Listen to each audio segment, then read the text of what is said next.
As you can see by these aerial shots, there are miles of inland waterways to explore around Port Isabel.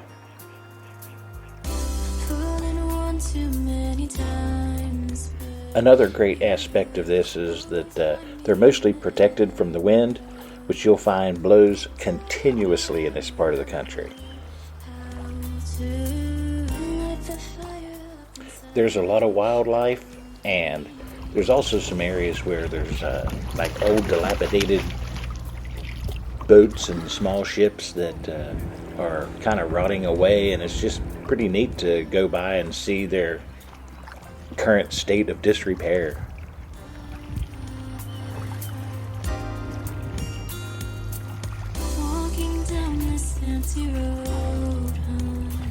Some even say these boats are haunted.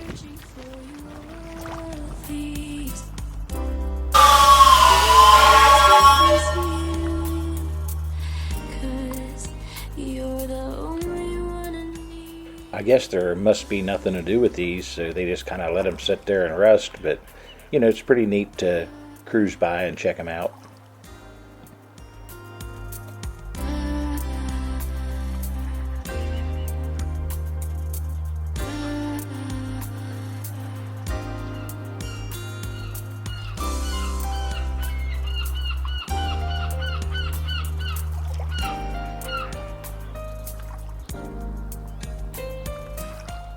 Just across the intercoastal waterway, you'll find Long Island Village.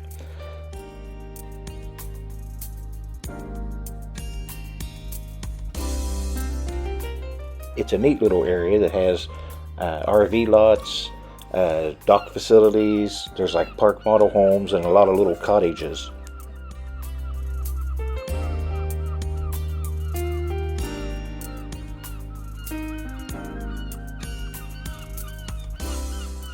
This area has a lot of vacation homes as well, and pretty much any amenity that you could think of. They even have a small par 3 golf course.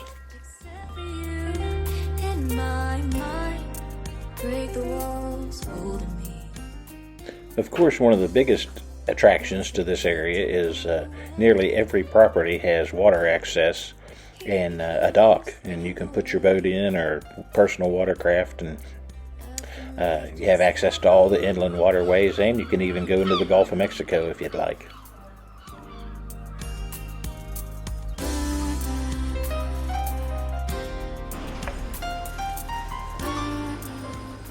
In the 50s and 60s, Port Isabel was known as the shrimping capital of the world.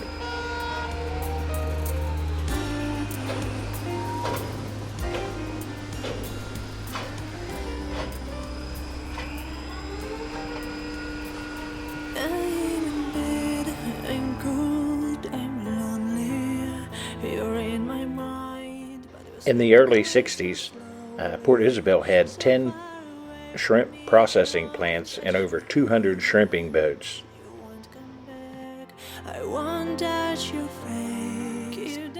It wasn't uncommon at this time to have an annual harvest of around 20 million pounds of shrimp.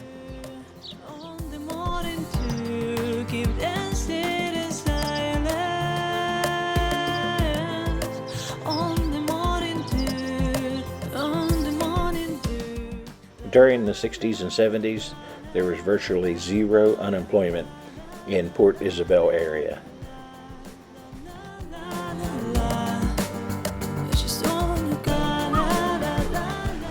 Virtually everyone that lived in this area had some connection to the shrimp industry.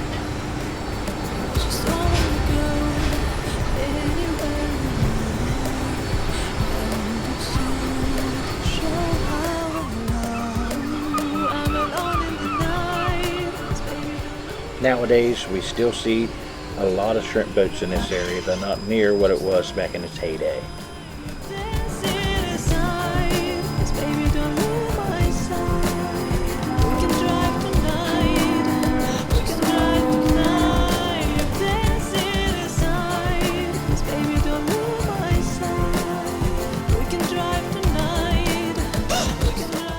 After a day of kayaking, it was nice to use the easy in, easy out kayak launch at Park Center, Port Isabel.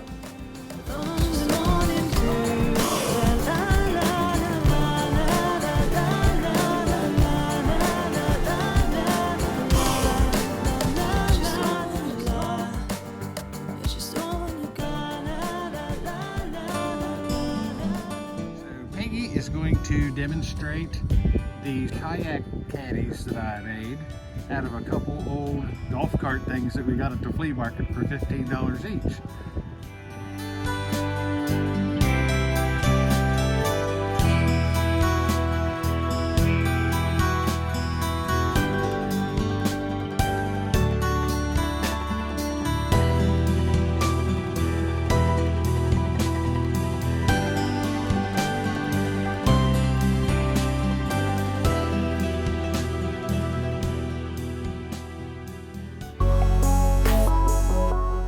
At the end of Boca Chica Boulevard, you'll find Boca Chica State Park.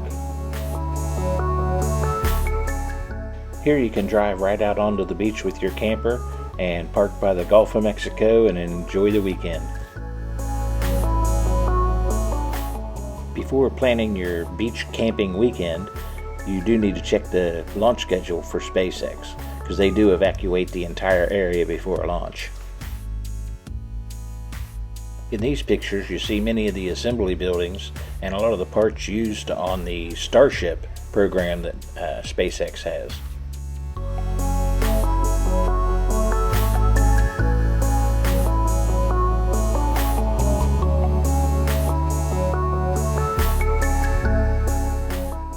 It was very surprising to us that you could actually drive really close, I mean within like 100 yards of the actual launch site and where the rocket was located. This is a view of Starship SN-10. We actually saw the launch of SN-9 and heard the crash from our campsite in Port Isabel.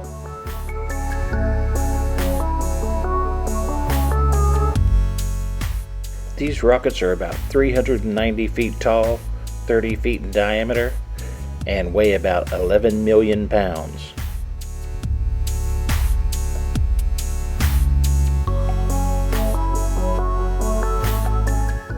It's so neat to see all this technology on display for everyone to see.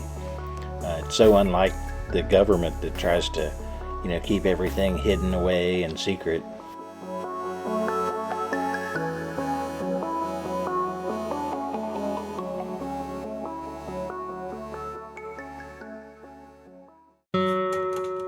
I was glad to find out this was actually a bait shop, because it was pretty close to where we were camped.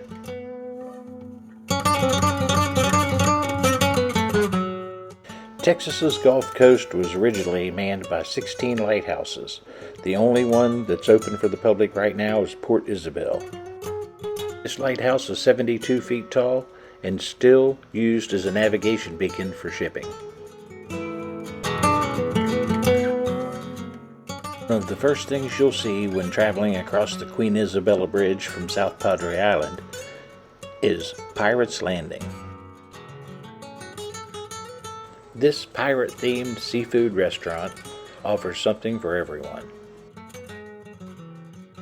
They offer a place to dock your boat, as well as the longest fishing pier in Texas. This is also home to the Black Dragon pirate ship and the Thriller speedboat. No visit to Port Isabel would be complete without a visit to Mexiquito. Without question, the largest breakfast taco I've ever seen.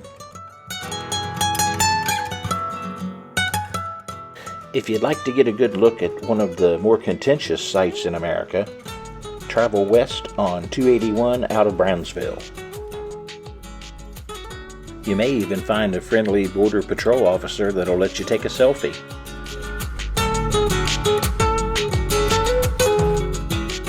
Only history will tell if this was a successful project or not.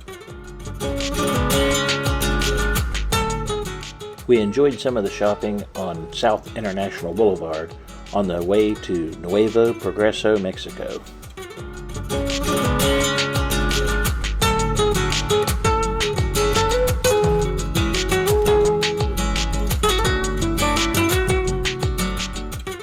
Unfortunately, Nuevo Progreso is one of the few remaining safe border towns that you can visit.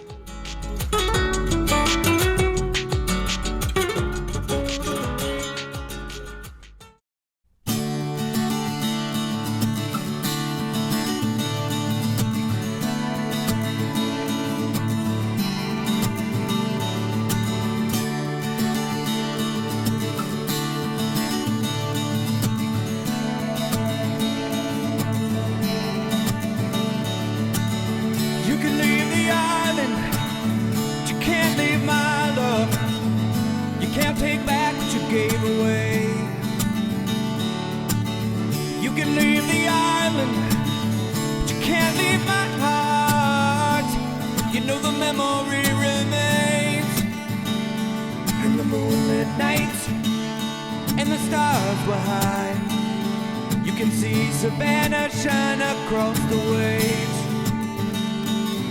Could dance along the shore, take our time for more. As long as the memory remains.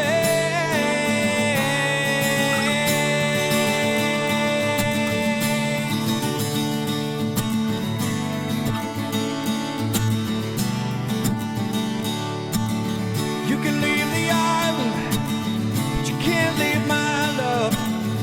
You can't take back what you gave away. One thing we really noticed about this area is they've really embraced the fusion of the American and Mexican cultures.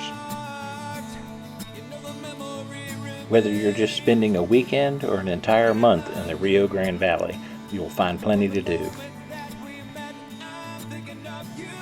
Whether you're just here for sightseeing, fishing, Tex-Mex cuisine, or some of the best bird watching in the United States, we would definitely recommend the Eastern Rio Grande Valley as a destination.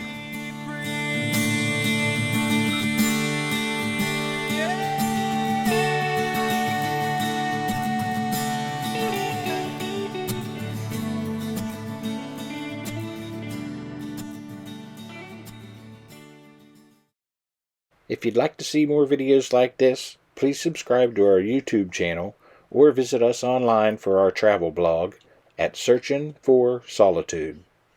Thanks.